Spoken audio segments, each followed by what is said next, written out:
Guys, welcome back to my vlogs. ನಾವಿವತ್ತು ದೇವಸ್ಥಾನಕ್ಕೆ ಹೋಗ್ತಾ ಇದ್ದೀವಿ. ಬನ್ನಿ, ನಿಮಗೂ ಕೂಡ ದೇವ್ರ ದರ್ಶನ ಮಾಡಿಸ್ತೀನಿ. ಆ್ಯಂಡ್ ಆ ದೇವಸ್ಥಾನ ಯಾವುದು, ಏನಕ್ಕೆ ಹೋಗ್ತಾ ಇದ್ದೀವಿ ಅಂತ ಎಲ್ಲ ಕೂಡ ಹೇಳ್ತೀನಿ. ಬನ್ನಿ, ನಾವು ಇವಾಗ ಜಸ್ಟ್ ಹೊರಡ್ತಾ ಇದ್ದೀವಿ.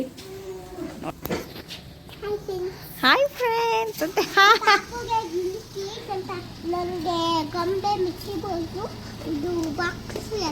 ಎಲ್ಲ ಎತ್ಕೊಂಡ್ಬಿಡ್ತಾಳೆ ನನ್ನ ಮಗಳು, ಏನೂ ಮಿಸ್ ಮಾಡಲ್ಲ ಅಲ್ವಾ ಚಿನ್ನು?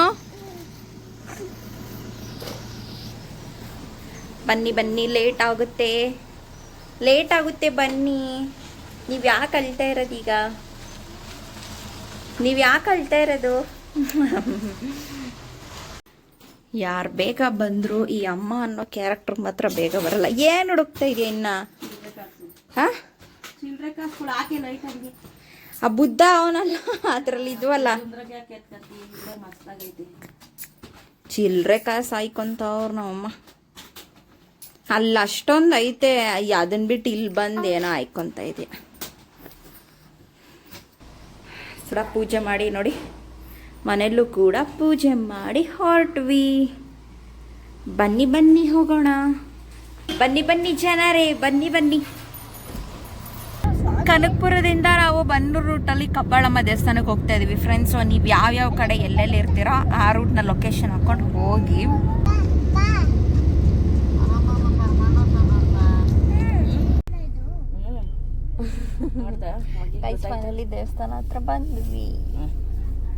ಫೈನಲಿ ನಾವು ದೇವಸ್ಥಾನ ಹತ್ರ ಬಂದ್ವಿ. ಆ್ಯಂಡ್ ನೀವು ನೋಡ್ತಾ ಇದ್ರೆ ಕಬ್ಬಾಳು ಅಂತ ರೋಡಲ್ಲಿ, ಮೇನ್ ರೋಡಲ್ಲಿ ನಿಮಗೆ ದೇವಸ್ಥಾನ ಸಿಗುವಂಥದ್ದು. ಬೆಟ್ಟಗಳ ಮಧ್ಯೆ ಈ ದೇವಸ್ಥಾನ ಇರೋದು. ಒಳ್ಳೆ ಪಾಸಿಟಿವ್ ಎನರ್ಜಿನ ತುಂಬಿದೆ.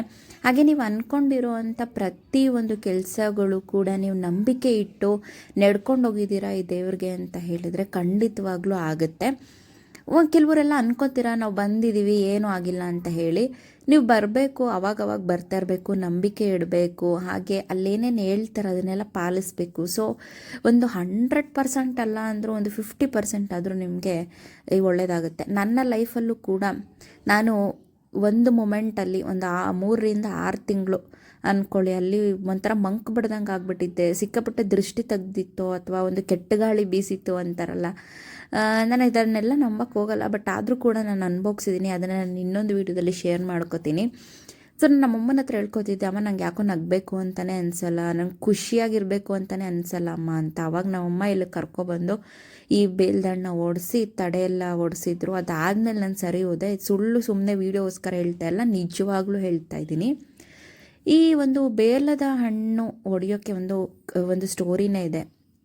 ಹಿಂದೆ ಈ ಹುಡುಗರೆಲ್ಲ ಈ ಒಂದು ಹಸುಗಳನ್ನ ಮತ್ತು ಮೇಕೆಗಳನ್ನ ಬೆಟ್ಟಕ್ಕೆ ಕರ್ಕೊಂಡೋಗಿ ಮೇಯ್ಸಕ್ಕೆ ಕರ್ಕೊಂಡು ಹೋದಾಗ ಅಲ್ಲಿ ಹುಲಿಗಳೆಲ್ಲ ತಿಂತಿದ್ವಂತೆ. ಸೊ ತಿಂತಿದ್ದಾಗ ಅವರು ಗೌಡ್ರು ಬಂದು ಬೈತಿದ್ರಂತೆ ಅವ್ರಿಗೆ, ನೀವೇನೋ ಮಾಡ್ತಾಯಿದ್ದೀರ, ಸುಳ್ಳು ಹೇಳ್ತಾ ಇದ್ದೀರಾ ಅಂತ.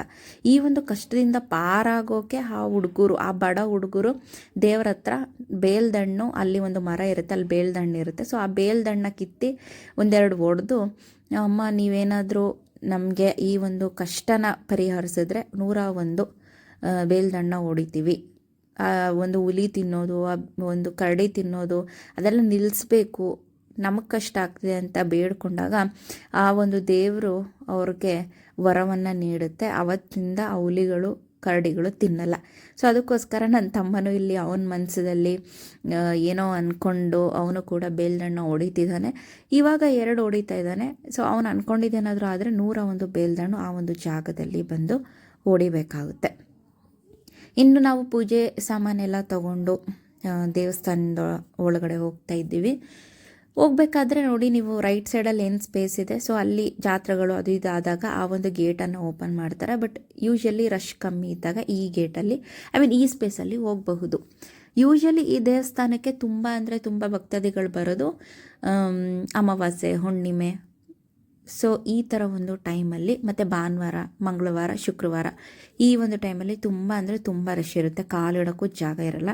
ನಾವು ಹೋಗಿದ್ದಿದ್ದು ಶನಿವಾರ, ಬಿಕಾಸ್ ನನ್ನ ತಮ್ಮಂಗೆ ಅವತ್ತು ಫ್ರೀ ಇತ್ತು ಆ್ಯಂಡ್ ನಾವು ಕೂಡ ಫ್ರೀ ಆಗಿದ್ವಿ ಅಂತ. ಸೊ ನಾನು ಯಾಕೆ ಈ ಒಂದು ದೇವರನ್ನು ನಂಬ್ತೀನಿ ಅಂತ ಹೇಳಿದ್ರೆ, ನನಗೆ ಆ ಥರ ಒಂದು ಸಿಚುವೇಶನ್ ಇದ್ದಾಗ ನನಗೆ ಅದರಿಂದ ಹೊರಗಡೆ ಬರೋಕ್ಕೆ ಇದು ಮಾಡಿದ್ದು ಈ ದೇವರು. ಆಲ್ಮೋಸ್ಟ್ ಎಲ್ಲ ದೇವ್ರುಗಳನ್ನ ನಾನು ಬೇಡ್ಕೊಂಡಿದ್ದೀನಿ. ಬಟ್ ನಮ್ಮಮ್ಮ ಇಲ್ಲಿ ಬಂದು ತಡೆ ಓಡಿಸಿದ್ರು. ಆ ಜಾಗ ಕೂಡ ಯಾವುದು ಅಂತ ತೋರಿಸ್ತೀನಿ. ಹೊರ್ಗಡೆನೇ ತೆಂಗಿನಕಾಯಿ, ಕಡ್ಡಿ, ಕರ್ಪೂರ ಎಲ್ಲ ಕೊಟ್ಟು ನಾವು ಬರೀ ಹಾರ ತಗೊಂಡು ದೇವರ ಒಂದು ಏನದು ದರ್ಶನಕ್ಕೆ ಹೋಗಬೇಕಾಗುತ್ತೆ. ಸೊ ಇದೇ ದೇವಸ್ಥಾನ. ನಾವು ಅಂದ್ಕೊಂಡ್ವಿ ಒಳಗಡೆ ಎಲ್ಲ ವೀಡಿಯೋ ಮಾಡೋಂಗಿಲ್ಲ ಅಂತ. ನಾನು ಆಲ್ರೆಡಿ ಅಲ್ಲೇ ಸ್ವಲ್ಪ ವಾಯ್ಸ್ ಓವರ್ ಕೊಟ್ಟಿದ್ದೆ. ಬಟ್ ಡಿಸ್ಟರ್ಬೆನ್ಸ್ ಇರೋ ಕಾರಣದಿಂದಾಗಿ ನಾನು ತಿರ್ಗಾ ಮನೇಲಿ ಬಂದು ವಾಯ್ಸ್ ಓವರ್ ಕೊಡ್ತಾಯಿದ್ದೀನಿ. ಸೊ ಇದಿಷ್ಟೇ ದೇವಸ್ಥಾನ. ಒಳಗಡೆ ಆರಾಮಾಗಿ ಎಲ್ಲರೂ ಕೂಡ ವೀಡಿಯೋ ಮಾಡ್ಕೋತಾಯಿದ್ರು, ಫೋಟೋ ತಕ್ಕೋತಾಯಿದ್ರು. ನಾನು ಒಂದು ಸ್ವಲ್ಪ ನಿಮಗೆ ತೋರ್ಸೋಕ್ಕೆ, ನಿಮಗೂ ಕೂಡ, ಬಿಕಾಸ್ ನಾನು ಸ್ಟಾರ್ಟಿಂಗಲ್ಲಿ ಹೇಳಿದ್ದೆ ಅಲ್ವ ದರ್ಶನ ಮಾಡಿಸ್ತೀನಿ ಅಂತ. ನಾನು ಆಮೇಲೆ ಕಾರಲ್ಲಿ ಬರ್ಬೇಕಾದ್ರೆ ಅಂದ್ಕೊಂಡು ಅಯ್ಯೋ ಹೇಳ್ಬಿಟ್ನಲ್ಲ, ಹೆಂಗೆ ತೋರ್ಸೋದು ದೇವ್ರನ್ನ, ಮೊಬೈಲ್ ಅಲೋ ಇದೆಯೋ ಇಲ್ವೋ ಅಂತ. ಬಟ್ ಇಲ್ಲೆಲ್ಲ ಫೋಟೋ ತಕ್ಕೋತಾಯಿದ್ರು. ಅಲ್ಲಿ ಮೊಬೈಲ್ ಅಲೋ ಇಲ್ಲ ಅಂತ ಇತ್ತು, ಆದರೂ ಕೂಡ ದೇವ್ರ ಫೋಟೋ ತಕ್ಕೋತಾಯಿದ್ರು. ನಾನು ಸುಮ್ಮನೆ ಇಷ್ಟೇ, ಇದಾದಮೇಲೆ ನಾನು ತೆಗ್ದಿಲ್ಲ ದೇವಸ್ಥಾನದೊಳಗಡೆ.